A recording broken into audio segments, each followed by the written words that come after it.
द्वापर के सबसे महान योद्धा भीष्म पितामह सरसैया पर पड़े सूर्य के उत्तरायण होने की प्रतीक्षा कर रहे थे। तभी उनके कानों में एक परिचित ध्वनि शहद घोलती हुई पहुंची। प्रणाम पितामह।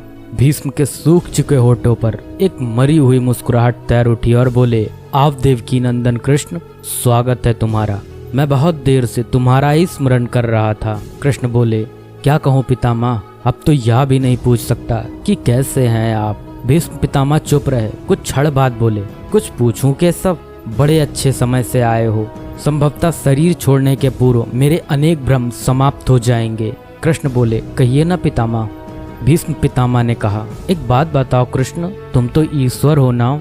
कृष्ण ने बीच में ही टोका और कहा, नहीं पितामह, मैं तो आपका पौत्र हूँ, ईश्वर नहीं। भीष्म उस घोर पीड़ा में भी ठहाके लगाकर हंस पड़े और बोले, कृष्ण, मैं अपने जीवन का स्वयं कभी आकलन नहीं कर पाया, संभवतः नहीं जानता कि अच्छा रहा या बुरा, पर अब तो इस धरा से जा रहा हूँ कन्हैया, अब तो ठगना छोड़ दो। कृष्ण भीष्म पितामह के थोड़ा करीब आए और उनका हाथ पकड़कर बोले, कहिए पितामह, क्या पूछना चाहते हैं आप। भीष्म पितामह बोले, एक बात बताओ कन्हैया, इस युद्ध में जो हुआ वो ठीक था क्या। कृष्ण ने कहा, किसकी ओर से पितामह, पांडवों की ओर से या कौरवों की ओर से। भीष्म पितामह ने कहा, कौरवों के कृत्यों पर चर्चा का तो कोई अर्थ ही नहीं रहा कन्हैया, पर क्या पांडवों की ओर से जो हुआ वो सही था। आचार्य द्रोण का वध, दुर्योधन की जंघा के नीचे प्रहार, दुशासन की छाती का चीरा जाना, जयद्रथ के साथ हुआ छल, निहत्थे कर्ण का वध, यह सब उचित था क्या। कृष्ण ने कहा, इसका उत्तर मैं कैसे दे सकता हूँ पितामह, इसका उत्तर तो उन्हें देना चाहिए जिन्होंने यह किया। उत्तर दे दुर्योधन का वध करने वाले भीम, उत्तर दे कर्ण और जयद्रथ का वध करने वाले अर्जुन।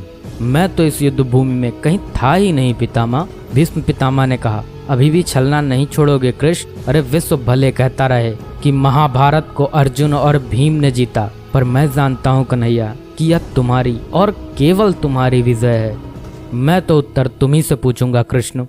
भीष्म पितामह के इतना कहते ही कृष्ण थोड़ा गंभीर स्वर में बोले, तो सुनिए पितामह, कुछ बुरा नहीं हुआ, कुछ अनैतिक नहीं हुआ, वही हुआ जो होना चाहिए। भीष्म पितामह ने कहा, या तुम कह रहे हो केशव, मर्यादा पुरुषोत्तम राम का अवतार कृष्ण कह रहा है, यह छल तो किसी युग में हमारे सनातन संस्कारों का अंग नहीं रहा, फिर यह उचित कैसे हुआ। कृष्ण ने कहा, इतिहास से शिक्षा ली जाती है पितामह, पर निर्णय वर्तमान की परिस्थितियों के आधार पर लेना पड़ता है।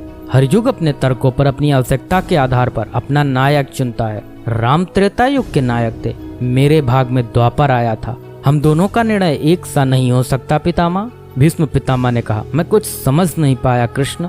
कृष्ण ने कहा, पितामह, राम और कृष्ण की परिस्थितियों में बहुत अंतर है। राम के युग में खलनायक भी रावण जैसा शिवभक्त होता था, तब रावण जैसी नकारात्मक शक्ति के परिवार में भी विभीषण जैसे संत हुआ करते थे, तब बाली जैसे खलनायक के परिवार में भी तारा जैसी विदुषी स्त्रियां और अंगद जैसे सज्जन पुत्र होते थे। उस युग में खलनायक भी धर्म का ज्ञान रखता था, इसलिए राम ने उनके साथ कहीं छल नहीं किया। किंतु मेरे युग के भाग में कंस, जरासंध, दुर्योधन, दुशासन, शकुनी, जयद्रथ जैसे घोर पापी आए हैं।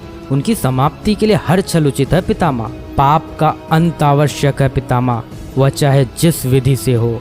भीष्म पितामह ने पुनः प्रश्न किया, तो क्या तुम्हारे इन निर्णयों से गलत परंपराएं नहीं प्रारंभ होंगी केशव? क्या भविष्य तुम्हारे इन छलों का अनुसरण नहीं करेगा, और यदि करेगा तो क्या यह उचित होगा? कृष्ण ने कहा, भविष्य तो इससे भी अधिक नकारात्मक आ रहा है पितामह। कलयुग में तो इतने से भी काम नहीं चलेगा, वहाँ मनुष्य को कृष्ण से भी अधिक कठोर होना होगा, नहीं तो धर्म समाप्त हो जाएगा। जब क्रूर और अनैतिक शक्तियाँ सत्य एवं धर्म का समूल नाश करने के लिए आक्रमण कर रही हों, तो नैतिकता अर्थहीन हो जाती है पितामह। तब महत्वपूर्ण होती है विजय, केवल विजय। भविष्य को यह सीखना ही होगा पितामह। भीष्म पितामह ने पूछा, क्या धर्म का भी नाश हो सकता है केशव? और यदि धर्म का नाश होना ही है तो क्या मनुष्य इसे रोक सकता है? कृष्ण ने कहा, सब कुछ ईश्वर के भरोसे छोड़कर बैठना मूर्खता होती है पितामह। ईश्वर स्वयं कुछ नहीं करता, केवल मार्गदर्शन करता है। सब मनुष्य को ही स्वयं करना पड़ता है। आप मुझे भी ईश्वर कहते हैं ना, तो बताइए ना पितामह, मैंने स्वयं इस युद्ध में कुछ किया क्या? सब पांडवों को ही करना पड़ा ना, यही प्रकृति का संविधान है। युद्ध के प्रथम दिन यही तो कहा था मैंने अर्जुन से, यही परम सत्य है। कृष्ण की बातों को सुनकर भीष्म पितामह संतुष्ट लग रहे थे। उनकी आंखें धीरे धीरे बंद होने लगी। उन्होंने कहा, चलो कृष्ण, या इस पृथ्वी पर अंतिम रात्रि है, कल संभवतः चले जाना होगा। अपने इस अभागे भक्त पर कृपा करना कृष्ण। कृष्ण ने मन में ही कुछ कहा और भीष्म को प्रणाम कर लौट चले। पर युद्ध भूमि के उस डरावने अंधकार में भविष्य को जीवन का सबसे बड़ा सूत्र मिल चुका था। जब अनैतिक और क्रूर शक्तियां सत्य और धर्म का विनाश करने के लिए आक्रमण कर रही हों, तो नैतिकता का पाठ आत्मघाती होता है। ईश्वर कुछ भी नहीं करते, ईश्वर सिर्फ राह दिखाते हैं। सब कुछ हमें ही करना पड़ता है और ईश्वर के भरोसे हाथ पर हाथ रख के बैठे रहना मूर्खता होती है।